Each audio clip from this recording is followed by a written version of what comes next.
It was Christmas night, and an officer's ball was in full swing in the ballroom at Fort Laramie. The party was a grand spectacle of a bygone era, even on the high plains in the dead of winter.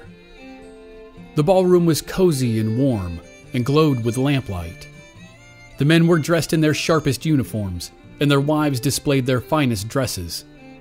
They danced and talked and laughed while another snowstorm raged outside.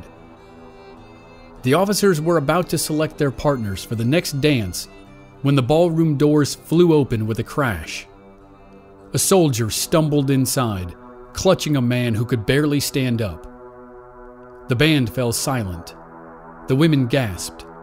Officers stared in shock. The soldier shouted for Lieutenant Colonel Palmer, the commander of Fort Laramie. Palmer rushed to the two men. The soldier held the civilian up. The man's legs couldn't support him any longer. The civilian was wrapped in layers of clothing and furs. He was half dead, snowblind, and his vocal cords were nearly frozen. He could only croak out a painful whisper. He said he had come from Fort Phil Kearny. He handed written messages to the colonel. The blood drained from Palmer's face as he read them. Colonel Henry Carrington's command had been all but wiped out by Red Cloud's warriors. They desperately needed help. The letter said the attack had happened 4 days ago. Palmer looked at the messenger. This man had ridden 236 miles in 4 days, through blizzard after blizzard. Palmer sent men rushing to the telegraph to spread news of the attack. As they ran through the fort, they passed the man's horse, dead on the parade ground.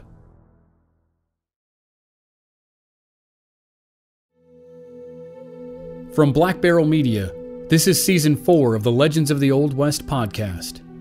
I'm your host, Chris Wimmer, and this is the final episode of a 5-part series on Red Cloud's War. Previously, Red Cloud launched the most successful attack on the U.S. Army by native forces. It was a powerful blow, but it didn't win the war. Fort Phil Kearny had been crippled, but not destroyed. Now, Red Cloud is content to let the rest of the winter pass in peace, but then he resumes his offensive in the spring.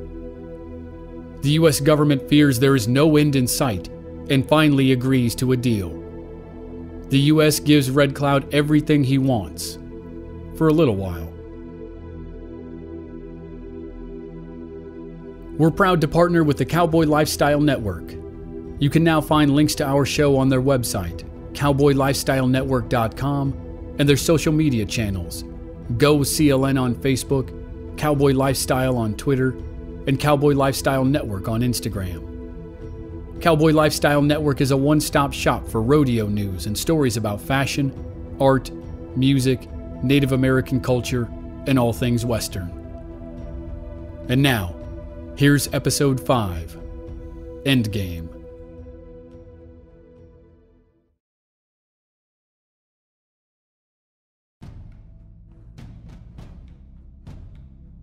Captain Ten Eyck's rescue party finally arrived at the battlefield around Lodge Trail Ridge and High Backbone at 12:45 p.m. on December 21st.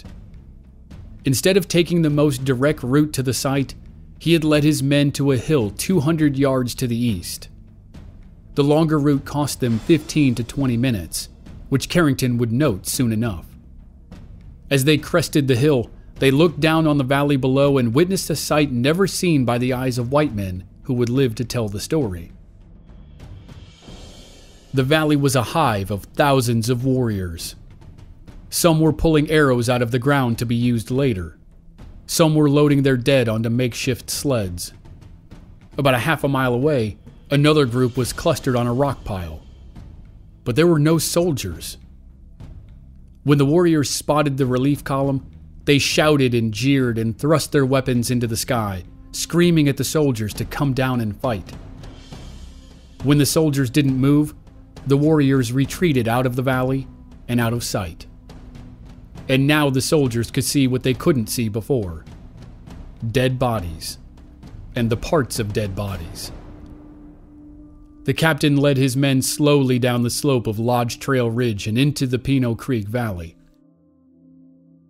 Scraps of paper fluttered past them on the breeze, bits of maps and letters and pages of journals. The ground began to turn red with blood. Dead ponies and American horses littered the ground as the soldiers moved toward the epicenter of the fight. They dismounted and began to search the tall grass and the clumps of trees for the bodies of Fetterman's company. The scene was too gruesome to pass in even the most grisly horror movie today. The bodies of the soldiers had been butchered so badly, very few of them could be identified. The men of the rescue party were sickened to learn that the slimy wetness under their feet was not water or grease. One of the few bodies they could recognize was Captain Fred Brown, who had died on top of the rock pile near Captain Fetterman. Brown was the only man killed by a gunshot. He was bald, but he had been scalped anyway. The men began the grim work of loading bodies into wagons. The mules that pulled the wagons brayed and bucked at the overwhelming stench of blood in the air. Their recovery process was long and slow, and they had not yet found Lieutenant Grumman's troops down the road.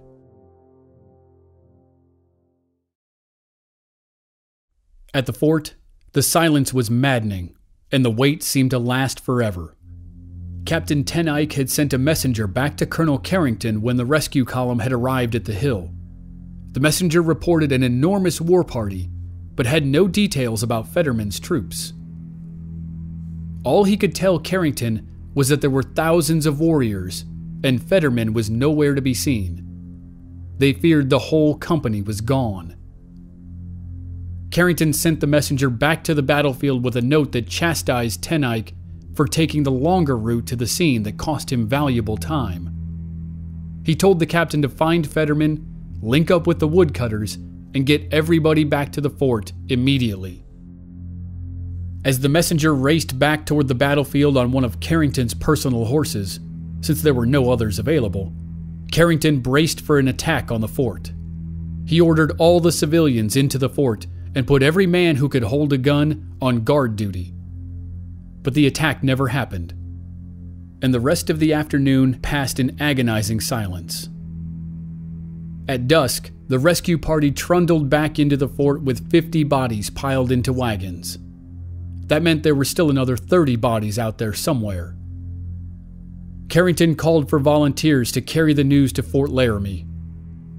A man named John Phillips accepted the call. He was cleverly named Portuguese because he was of Portuguese descent. He had been the mining partner of Isaac Fisher, who was still missing along with restaurant owner James Wheatley and the rest of Lieutenant Grumman's cavalry. Phillips was racked with guilt. He had been out collecting water when the attack happened, or else he would have ridden with Fisher and Wheatley. Now they were missing, and based on the condition of the bodies that had been brought back, they had almost surely died in terrible ways. Phillips felt a desperation to help in any way he could. Carrington scratched out 2 messages and handed them to Phillips. One was for General Cook in Omaha. The other was for General Grant in Washington. But they both had the same substance. There had been a devastating attack. 50 infantry were dead. 30 cavalry were missing and feared dead. He would defend Fort Phil Kearny to the last man, but he could not retaliate without reinforcements. Carrington recruited 2 more men to head for the nearest telegraph at Horseshoe Station 196 miles away. But that line was often down, so all 3 were supposed to go to Fort Laramie anyway. Around midnight, the temperature dropped to 18 degrees below zero. A snowstorm gathered in the distance. John Phillips wrapped himself in layers of buffalo coats and leggings. He pulled on knee-high boots lined with fur. He pushed a beaver hat down on his head and slipped his hands into sheepskin mittens. Carrington escorted Phillips to the front gate. The first flakes of snow began to fall. Carrington shook Phillips' hand and said, "May God help you." Then Phillips trotted through the gate and disappeared into the night.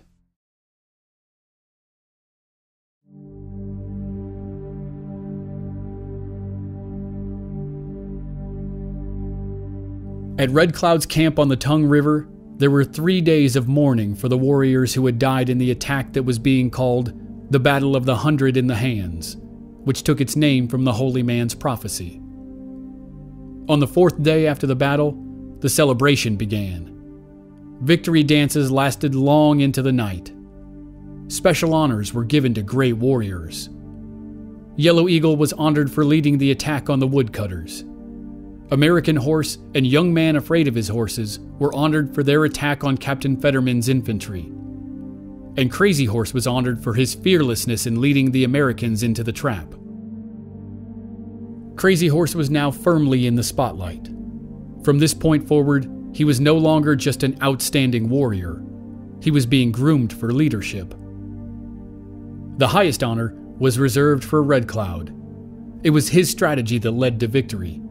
It was his leadership that held together this unprecedented coalition.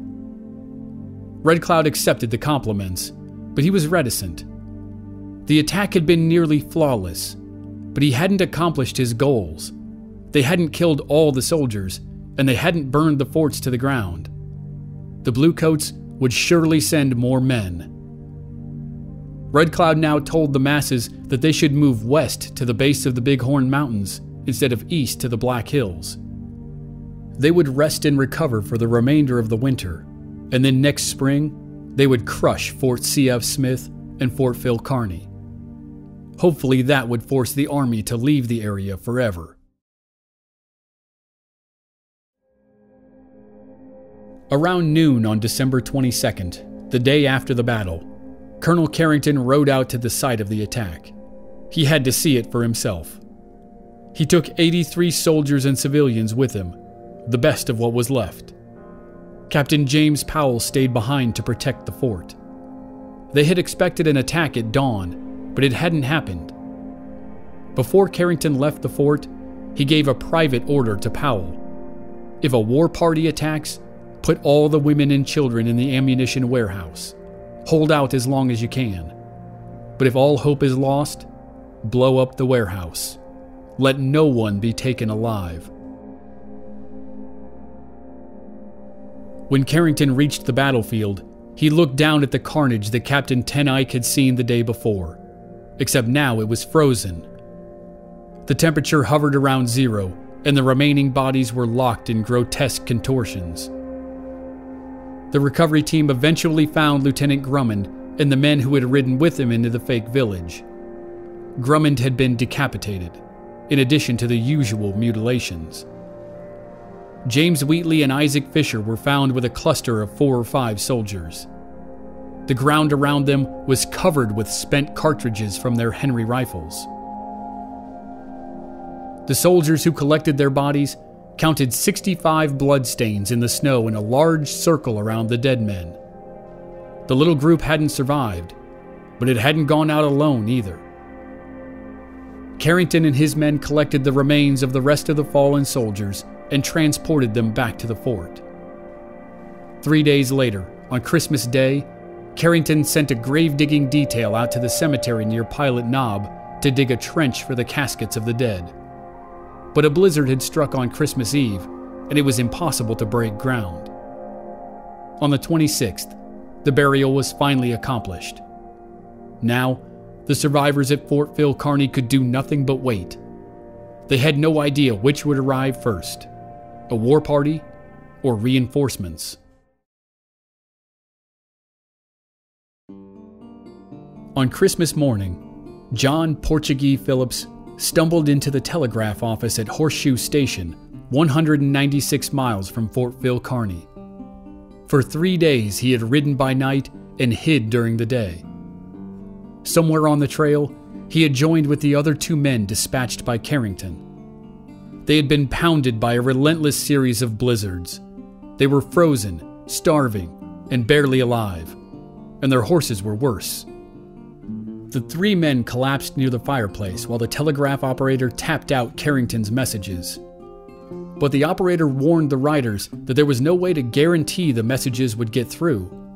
He hadn't received anything that day, and he feared the lines were down. John Phillips began to put his protective covers back on. He intended to ride to Fort Laramie that very day. The other 2 men begged him not to go. They had narrowly survived the trip to this point. Fort Laramie was another 40 miles in deep snow, and there was a storm pounding the prairie outside right now. Phillips didn't care. He wrapped himself up, mounted his horse, and started south toward Fort Laramie. The storm finished around noon, but now the landscape was so dazzlingly white, Phillips became snowblind. At sunset, another storm slammed into him. Sometime after dark, his horse spotted lights in the distance, lights of the officers' quarters at Fort Laramie. The horse trudged toward the light. A sentry standing guard on a night that was 25 degrees below zero questioned the sight before him. A lone horse walked toward the gate with a rider slumped over its neck. The guard rushed down to the gate. He ran out to the rider and caught John Phillips as he toppled off his horse. Phillips couldn't walk. He could barely see or speak, but he whispered that he needed to meet the commander. The guard dragged Phillips to the ballroom where a Christmas party was in progress. They burst through the doors and stunned the crowd into silence. Phillips handed Carrington's letters to the fort's commander, Colonel Palmer. Palmer ordered the messages to be transmitted word for word to General Cooke and General Grant, and the world slowly learned of the event that would later be called Fetterman's Fight, or Fetterman's Massacre.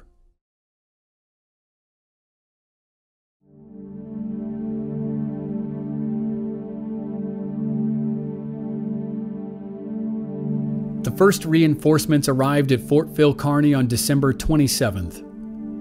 25 soldiers from Reno Station had pushed through the snow to reach the fort. The frightened inhabitants still waited for an attack that Red Cloud didn't intend to make. News of the battle burned through Army channels like wildfire. General William Tecumseh Sherman said the Sioux must be exterminated. General Cooke sent word to Carrington that he was officially relieved of command. In January 1867, Henry Carrington rode out of the fort he had built on the high plains and began the long trip to Fort McPherson in Nebraska. With he and his family rode young Frances Grummond, the wife of Lieutenant Washington Grummond. She was now 8 months pregnant, and her husband's decapitated body rode in the wagon behind her. Colonel Henry Wessels replaced Carrington at Fort Phil Kearny, and he brought badly needed supplies, including fresh horses and cattle, which ended up being prime targets for Red Cloud's warriors.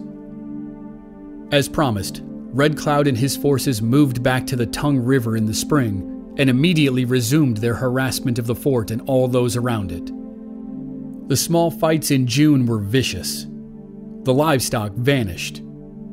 The attacks escalated in July, and Colonel Wessels began to understand the situation of his predecessor. He had to send full companies of soldiers to protect the woodcutters at Piney Island. At the end of the month, Red Cloud thought the time was right for another major attack. He convened a war council and drew up a strategy. They would perform a 1-2 punch against Fort C.F. Smith and Fort Phil Kearny. On the morning of August 1st, 1867, the Cheyenne, led by Dull Knife and Two Moons, attacked a group of soldiers and civilians who were cutting hay 2 miles outside Fort C.F. Smith.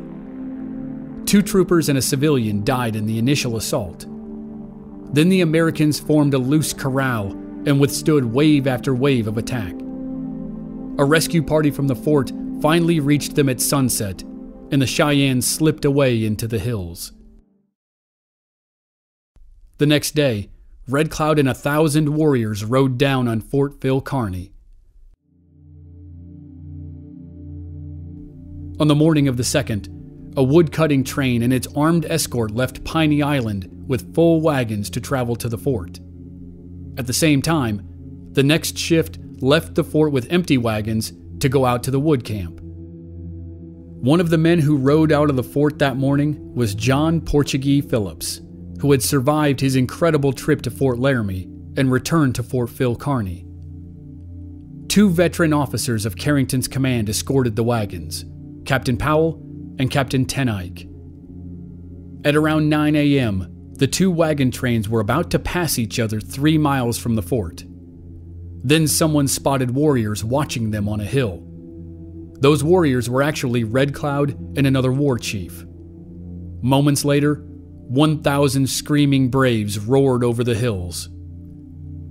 They hit the slower of the two wagon trains first, the one leaving the wood camp that was laden with lumber. The warriors burned all the wagons. Then they turned their attention to the wagon train that had left the fort. Captain Powell formed the wagons in a defensive circle and prepared for the assault he knew would come. The warriors charged the outnumbered soldiers in full force.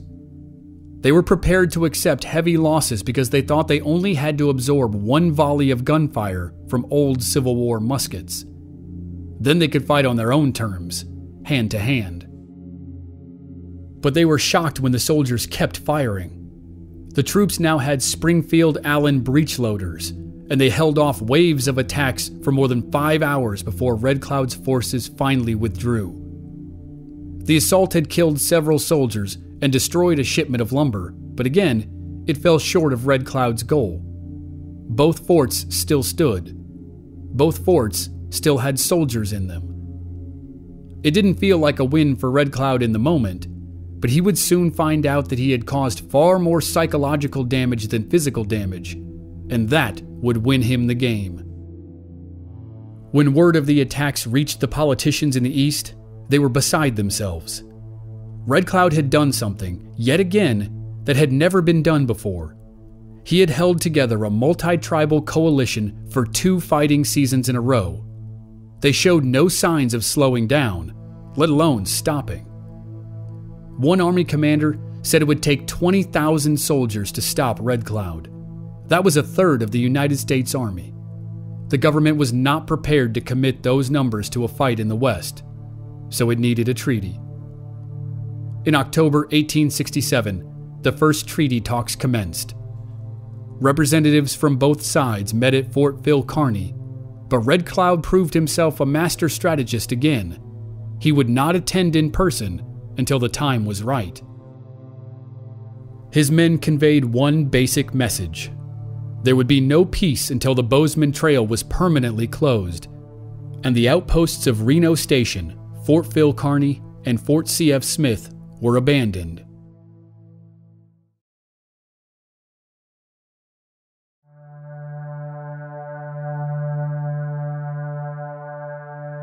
There was no movement in the peace process during the winter of 1867 and the early spring of 1868, but treaty talks resumed in April.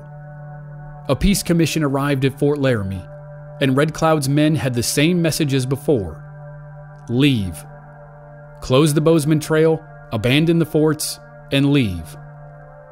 Again, Red Cloud did not attend the treaty talks. He sent emissaries to deliver his ultimatum. And for the first time in history, it worked. 1 month later, in May 1868, Major General Christopher Auger relayed the government's response.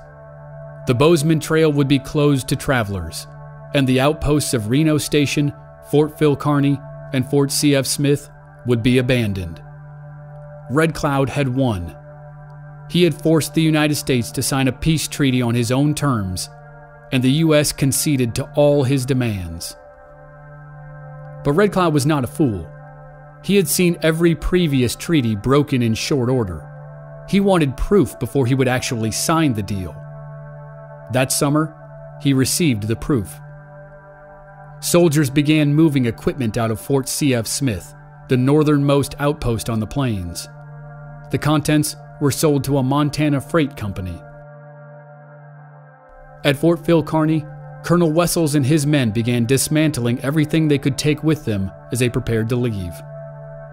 Some of the men were tearing down things they had helped build with their own hands 2 years earlier. The same process was underway at Reno Station, which Carrington and his men had helped rebuild before constructing Fort Phil Kearny. Wagon trains began rolling southeast toward Fort Laramie. In the final weeks of August 1868, soldiers packed up the American flags from the forts and joined the wagon trains moving off the high plains. their 2-year odyssey in the Powder River country was done. At dawn on the morning after the exodus, Red Cloud and his warriors triumphantly burned all 3 forts to the ground. He had finally accomplished his goal. And now, he played his final card. It was a minor card in the grand scheme of things, but it surely made him feel good nonetheless. He made the United States government wait.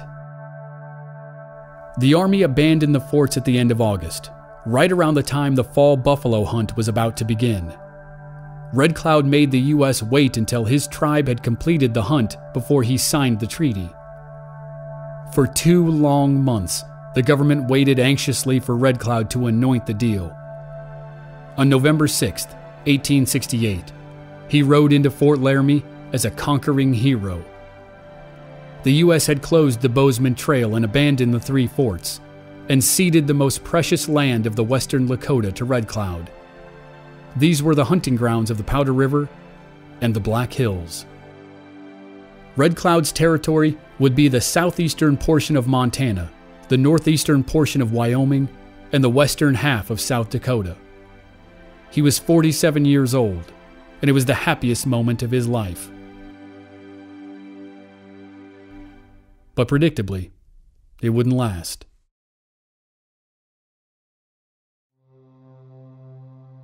Sitting Bull remained militant. He sent a message saying he would have nothing to do with Red Cloud's treaty or any treaty with the U.S. He would continue to fight, and soon enough, warriors like Crazy Horse and American Horse joined his camp. As soon as the ink was dry on the treaty, General Sherman and General Phil Sheridan began scheming ways to undercut the agreement without technically breaking it. As always, the treaty was full of complicated phrases and vaguely worded articles that were open to interpretation. Sherman and Sheridan began to move the pieces around the chessboard to push the Lakota to live in specific places on their land. Red Cloud made a show of force by riding past Fort Laramie with 1,000 warriors, but he stopped short of threatening another war. This time, he and Spotted Tail took their grievances straight to the top. They visited Washington, D.C. in 1870. As you'd imagine, it was an eye-opening experience for the 2 war chiefs. They saw the full power of the United States as a nation, and as a military opponent. During their tour of the capital, American politicians made sure to show them the headquarters of the Army and Navy, and in particular, the massive arsenal of weapons at their disposal.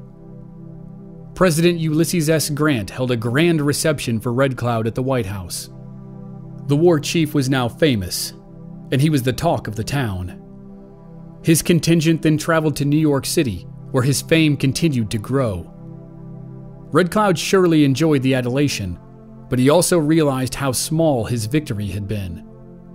If the U.S. concentrated its full might against the Lakota, there was no way his warriors could prevail. And in the end, the U.S. didn't really have to. One major technological advancement did a lot of the work for it. Just 7 months after Red Cloud signed a treaty that closed the Bozeman Trail became obsolete. The Transcontinental Railroad was completed south of the trail on May 10, 1869. Travelers could now take the Great Iron Horse all the way across the continent in a fraction of the time it took to use the old wagon trails. Fighting on the high plains still continued for several more years, but for the Lakota, the beginning of the end was here.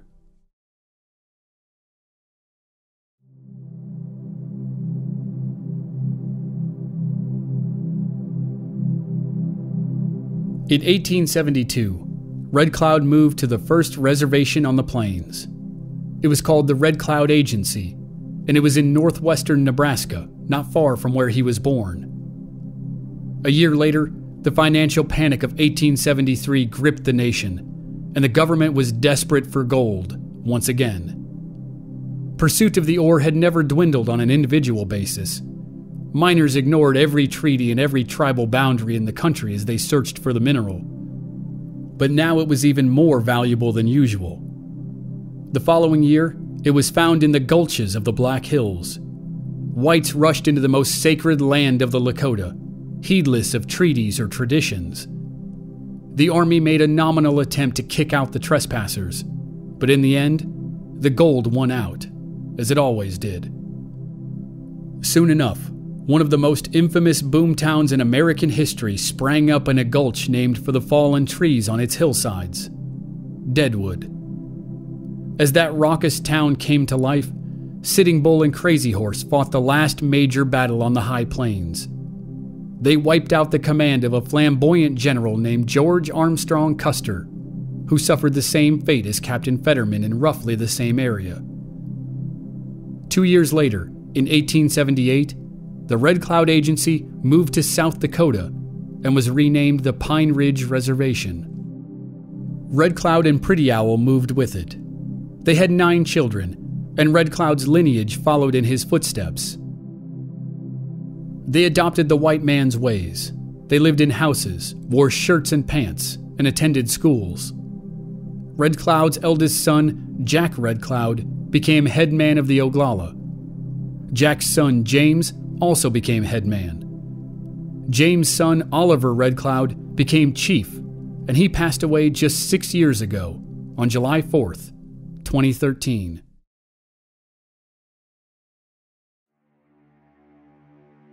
As Red Cloud lobbied for better treatment of his people, Colonel Henry Carrington lobbied in defense of his actions at Fort Phil Kearny for the rest of his life. And he had valuable help. Carrington's wife Margaret, who was beloved at the fort, steadfastly advocated for her husband. She published a book about her times on the plains in which she laid the blame for the massacre at the feet of Captain Fetterman. But she died of tuberculosis in 1870, just 3 years after leaving the outpost. Carrington ended up marrying Frances Grummond, the widow of Lieutenant Washington Grummond. Frances took up her new husband's cause and wrote a book about her experience at the fort. Her memoir was published in 1910 and also supported Carrington's version of events during that fateful winter of 1866.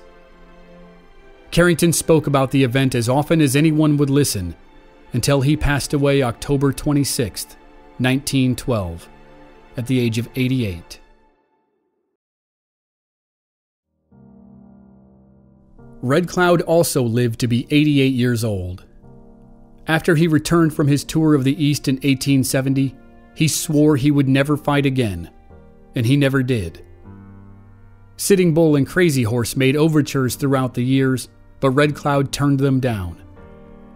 He outlived Crazy Horse by more than 30 years, and Sitting Bull by almost 20. He passed away December 10th, 1909, as the last great war chief of the Lakota. Red Cloud once said, "The white man made me a lot of promises, but they only kept one. They promised to take my land, and they took it." 6 years before he passed away, he gave his final public speech to his people.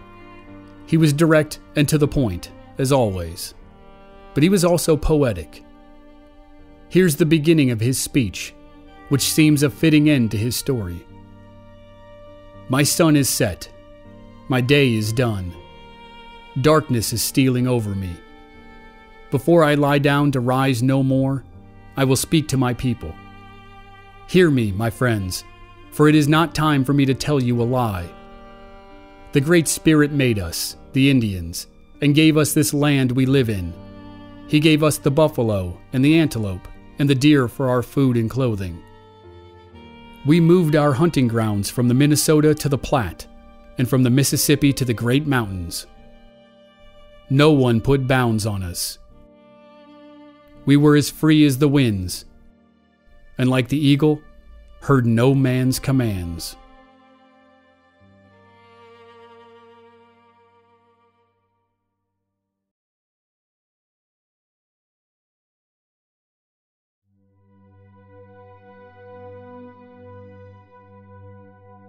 Thank you for listening to Season 4 of the Legends of the Old West podcast. This is the final episode of Red Cloud's War. We'll see you very soon for Season 5, when we'll get back to the ongoing adventures of the Texas Rangers. I want to say a very big thank you to Curtis Grippy at STEM Studios in Phoenix, Arizona for his help with this series. Curtis is a great musician and engineer, and he's also an audio wizard and a lifesaver. This season was recorded at his studio. And thank you to Hunter Oldelk at the Plains Indian Museum at the Buffalo Bill Center of the West in Cody, Wyoming. Native American cultures and traditions are complex, and I've done my best to summarize them as I understand them, but I'm certainly not an expert, so Hunter's help was invaluable. And as I always do at the end of a season, I want to give you a couple book recommendations. There are many books about Lakota history and tradition, but here are two that are really central to this story. If you enjoyed this series, definitely grab these two. As always, there's far more detail in the books than I could ever put in the show. So here they are. The Heart of Everything That Is, The Untold Story of Red Cloud, an American Legend, by Bob Drury and Tom Clavin. And The Autobiography of Red Cloud, War Leader of the Oglalas, edited by R. Eli Paul. Thanks again for listening. If you enjoyed the show, please give it a rating and a review on iTunes or wherever you're listening. You can check out our website at blackbarrelmedia.com and follow us on social media. Our Facebook page is Legends of the Old West Podcast, and our handles on Twitter and Instagram are @OldWestPodcast. We'll see you next season for more stories of the Texas Rangers.